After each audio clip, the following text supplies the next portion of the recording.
হরে কৃষ্ণ। জয় নিতাই, জয় গৌর, জয় রাধেশ্যাম। আজ আপনাদের মাঝে নিমাইয়ের অন্যতম চরিত্র তথা নিমাই সন্ন্যাসের কিয়দাংশ আপনাদের মাঝে উপস্থাপন করছি। পর্বটি সচিমাতার কথা। হরিবল। সচিমাতার মনে নিমাইয়ের ছোট্ট জীবনের কথা মনে পড়ছে।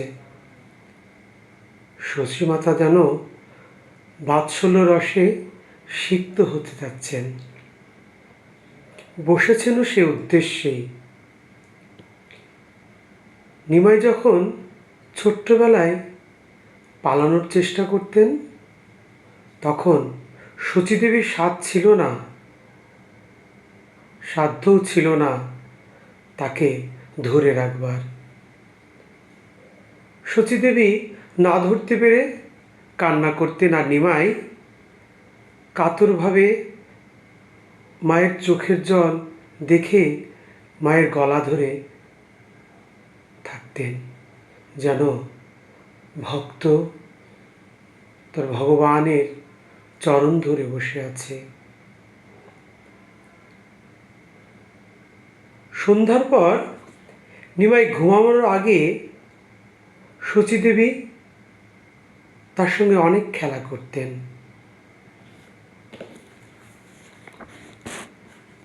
সচির আঙিনায় নাচে বিশ্বম্বর রায়,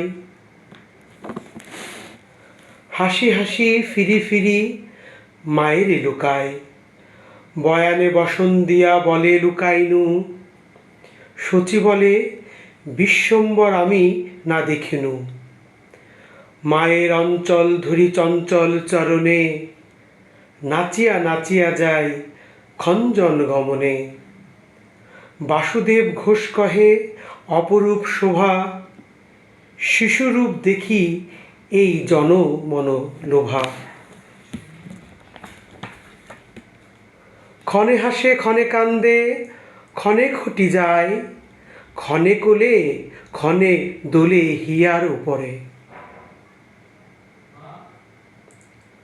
সচিমার স্তন যুগে দুপা রাখিয়ে, সোনার লতিকা দোলে যেন বায়ু পেয়ে।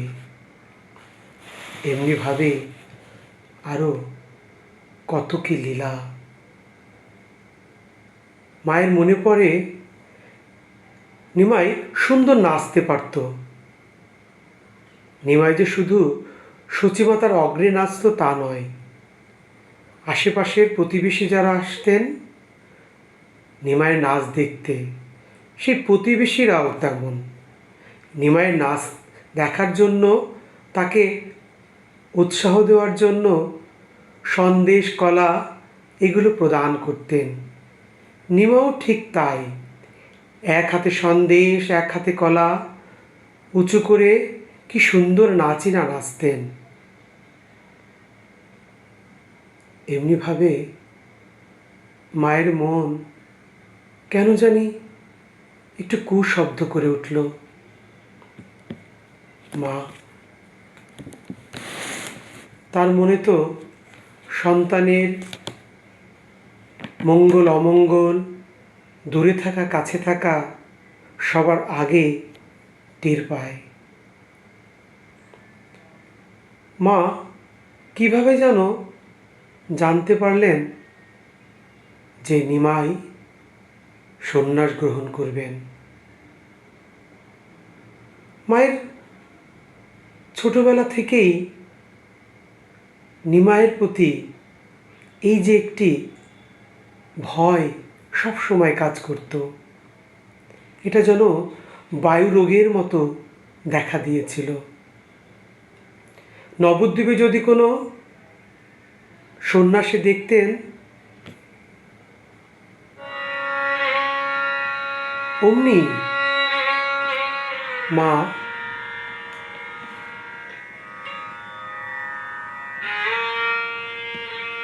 অমনি মা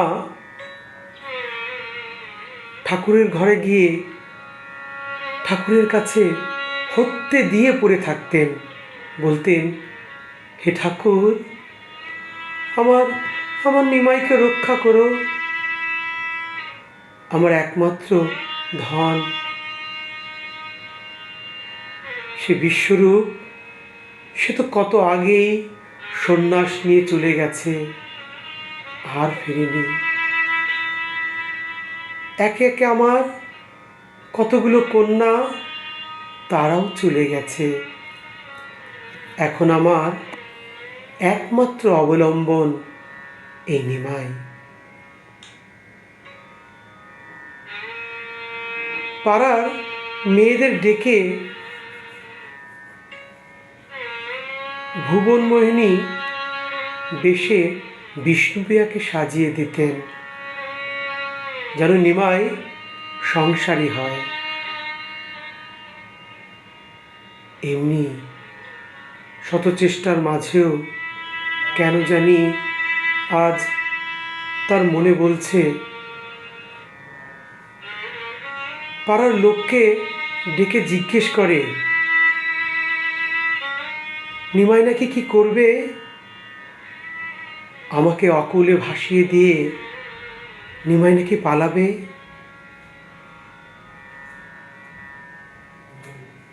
এমনি একদিন নিমাইকে কাছে পেয়ে মা বলে উঠলেন, নিমাই, কি শুনছি যে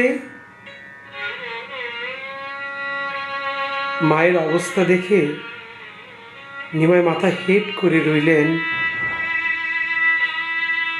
কিছুক্ষণ নীরবে থাকিয়া নিমাই বললেন, মা, তুমি জিজ্ঞেস করে ভালোই করেছ।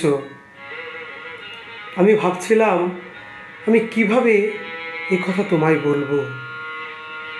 মা, মা, তুমি আমাকে যেরূপে লালন পালন করেছ, তোমার মতো এমন লালন পালন আর কেউ করতে পারবে না। মা, শৈশবে তুমি আমার মায়ের কাজ যেমনি করেছ, একটু বড় হলে পড়াশোনা করিয়ে তুমি আমার পিতার কাজ করেছ। এখন এখন তুমি বৃদ্ধ, আমি একমাত্র পুত্র, আমার কর্তব্য তোমাকে পালন করা, প্রাণ দিয়ে তোমাকে সেবা করা, তাই না মা? মা, লোকের শুভক্ষণে সন্তান হয়, আবার অশুভক্ষণে সন্তান হয়। আমি বোধহয় কোনো অশুভক্ষণে জন্মেছিলাম, তাই না মা?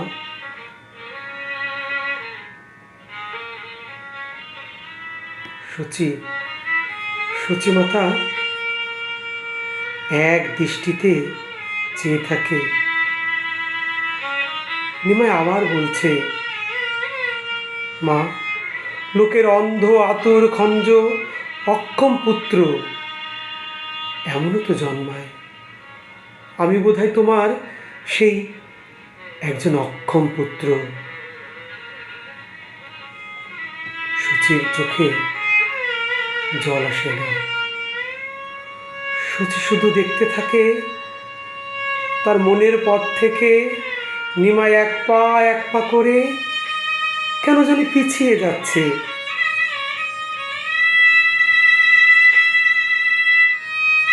বলে, মা, এই জন্মে আমি তোমার ঋণ শোধ করতে পারলাম না। এই জন্মে কেন, শতকোটি জন্মেও আমি তোমার ঋণ শোধ করতে পারবো না। মা, তুমি তোমার নিজ গুণে এই ঋণ শোধ করে নিও। আমি বলিয়াছিলাম, তোমাকে না জানাইয়া আমি কিছুই করব না। এখন আমাকে খালাস দাও মা। আমি সন্ন্যাসে যাই, সন্ন্যাসে গিয়ে কৃষ্ণকে অন্বেষণ করি। মা, মা, আমার হিত চেষ্টাই তোমার সবসময় কর্তব্য ছিল, তোমার মূল উদ্দেশ্যই ছিল সেটা। আমার সুখ ও মঙ্গল হইবে এতে। তুমি আমাকে অনুমতি দাও মা। মা, মা মূর্ছিত হবে নাকি তার জড়বৎ অবস্থা? আসলে ঘোর বিপদকালে যেন এমনই হয়। তিনি সজীব রইলেন,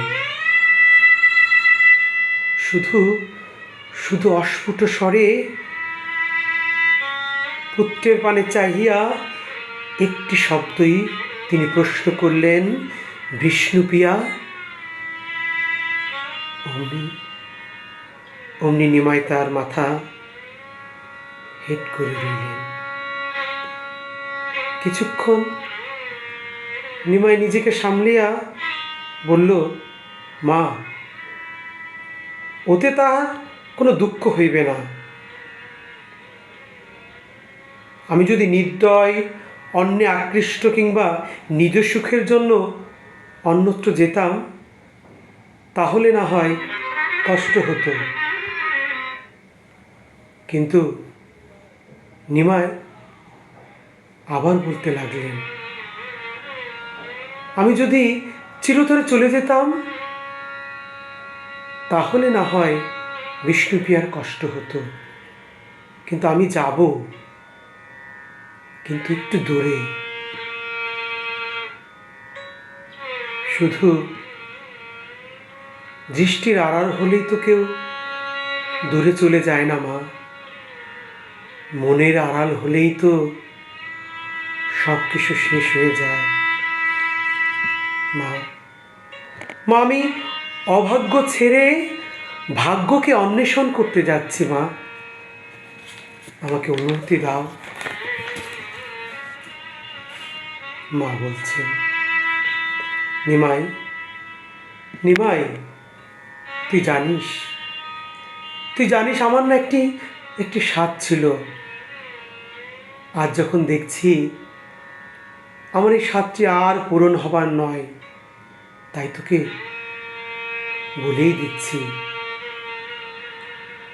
আমি ভেবেছিলাম তুই নদের মাঝে বড় পণ্ডিত হবি, তোর স্ত্রী, তোর পুত্র ধন সম্পদ হবে,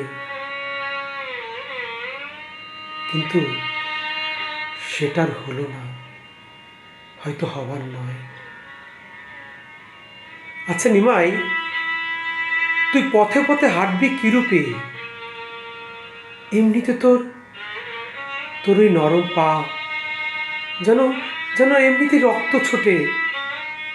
আচ্ছা, তুই এখন বোধহয় দাঁড়ে দাঁড়ে মাগিয়া খাবি, বৈরাগী হবি, মুষ্টি ভিক্ষা করবি।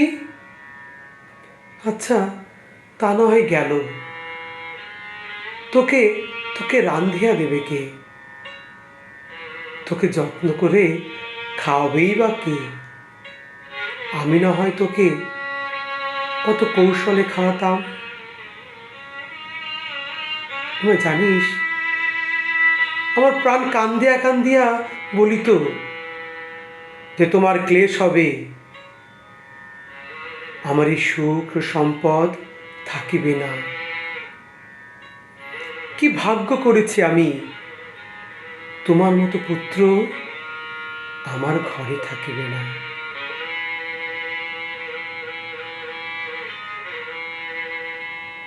নিমাই বলছে, মা, সংসার ত্যাগ করলে আমার মঙ্গল হবে, তোমারও মঙ্গল হবে।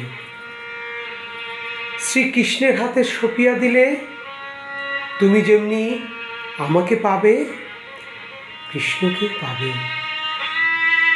তা না হলে আমাকে যেমনি হারাবে, কৃষ্ণকেও হারাবে। মা, মা, আমাকে তুমি মনুষ্যকে অনুমতি দাও মা। আমি সুখের সহিত সুখের বৃন্দাবনে যাইয়া সুখময় কৃষ্ণকে দর্শন করি মা। আমাকে অনুমতি দাও মা, আমি আমি সুখময় কৃষ্ণকে দর্শন করি, আমি সুখময় কৃষ্ণকে দর্শন করি মা, দর্শন করি।